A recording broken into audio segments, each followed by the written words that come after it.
discussions for some time right now. We'll see what the coming days bring. That makes it feel like we could see something in and around the start of camp, does it not? Well, we know this Leafs team, when there's a player that they want to get signed, they're going to do what they can to try to get that deal done. So, like, you look at Jake McCabe, they don't want that one to linger. Eventually, the Nylander extension got done. The Matthews, like, they have found ways to, if they see a player that they want to lock up, they will do what they can. It was that last part there when he says, "We'll see what the coming days bring." Right. That's where initially I'm just like, they've been at it for some time. If there's something comfortable, that's where I was like, I don't know. And then you see that last part, and it's like, okay, like, we might see them before camp opens, and I'm not surprised. Like, I am not surprised. So what does that look like then, you think, when it comes to Anthony Stolarz? Because it is interesting. He's not making a whole lot of money, this year. He signed the Leafs got him at a pretty good ticket on a 2-year deal when he signed a free agency, making just $2.5 million. He's clearly going to be due for a raise, but, like, what does that look like? Because it could look different based on what their expectation is. Is the expectation that Stolarz is the guy moving forward and he's the 1A in this tandem? Or do they view him as the future 1B and still have that belief that Joseph Woll eventually becomes the main starter, the guy who starts, the bulk of the load and probably is your go-to guy come game one of the playoffs? Doesn't that have to factor into this conversation when you're talking about a multi-year extension with Stolarz? Well, I think that's part of it, right? It's not always just about the dollar amount too. It's about what the dollar amount shows, what it means for him, right? Is he the true number one, or is he the tandem? I'm still in the belief that it's a tandem. Oh, it's a tandem, but I still think that it's not even there's got to be a clear 1A. B. Like, that's, to me, is the difference. Yeah. There's a difference there's going to be a monetary difference in how they believe he can be in the future. He was the 1A for a good majority of the season. He ended up starting in the playoffs, obviously, but he didn't end up playing more games than Joseph Woll. Like, he ended up playing 34 games this year, right? That's less than half the games. That was very good, right? A 214 goals against, a 926 save percentage.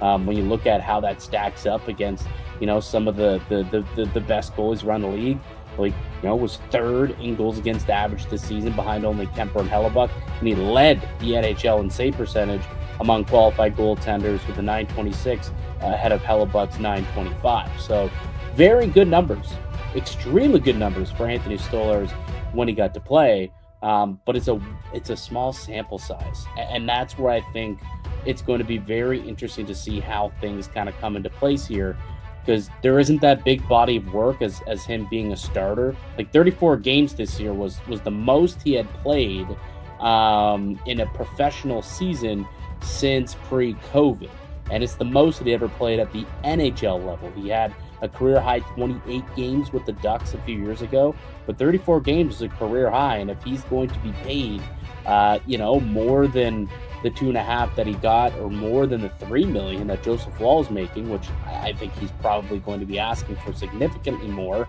he's got to play more than 34 games, does he not? Like, he's got to be in the net for half the starts if he's going to be asking for something that starts with an F, whether it's a $4 or $5 million deal. Yeah, he's got to prove that he can play at least another 15 more games minimum in order to even get into that conversation, because, like, the one thing that Stolarz has is that the goaltending market stinks, especially in free agency.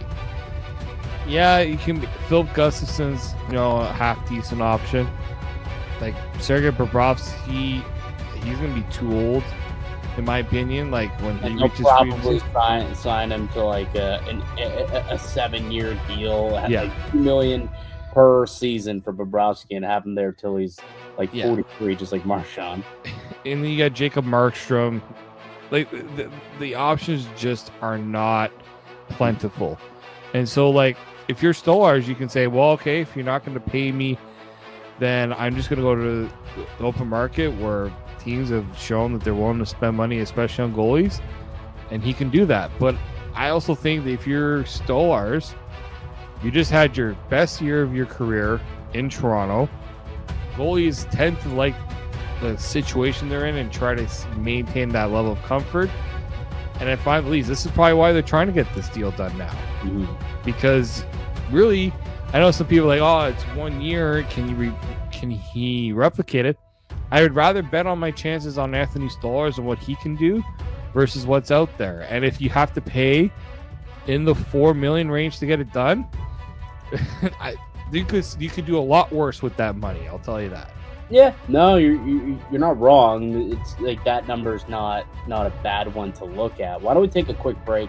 We'll come back. We'll look at some comparables from some other tandem goalies around the league that Stolarz could be pointing to in terms of what he wants on his next contract and maybe what we think is a fair deal for both him and the Maple Leafs. And could another goaltender be in the mix for the Maple Leafs this upcoming year? We'll talk about that next from the Locked On Leafs podcast, part of the Locked On Podcast Network. It's your team every day.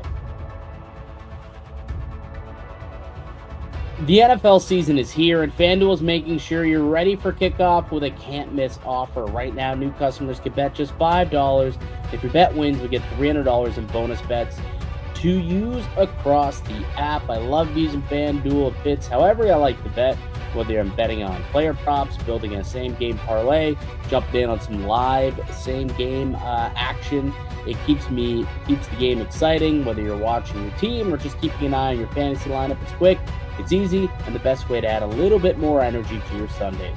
So you're ready to play? Download the FanDuel app by visiting FanDuel.com to get started. That's FanDuel.com to place your first $5 bet.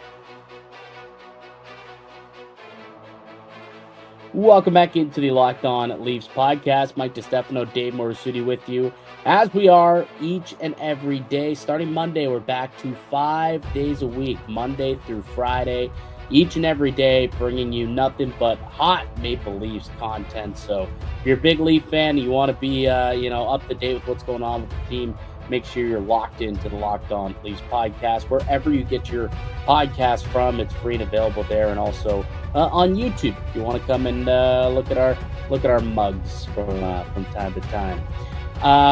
So we're just talking about a potential extension that could be in the works for Anthony Stolarz and the Maple Leafs, coming off his really solid year one. He goes into his second year, and you had mentioned before it may be better for the Maple Leafs to get an extension done before the season and bet on Anthony Stolarz. I've heard that before. Do you want to know which player I've heard that with before, which scares me? Yeah, sure. Jack Campbell. That was exactly going to be my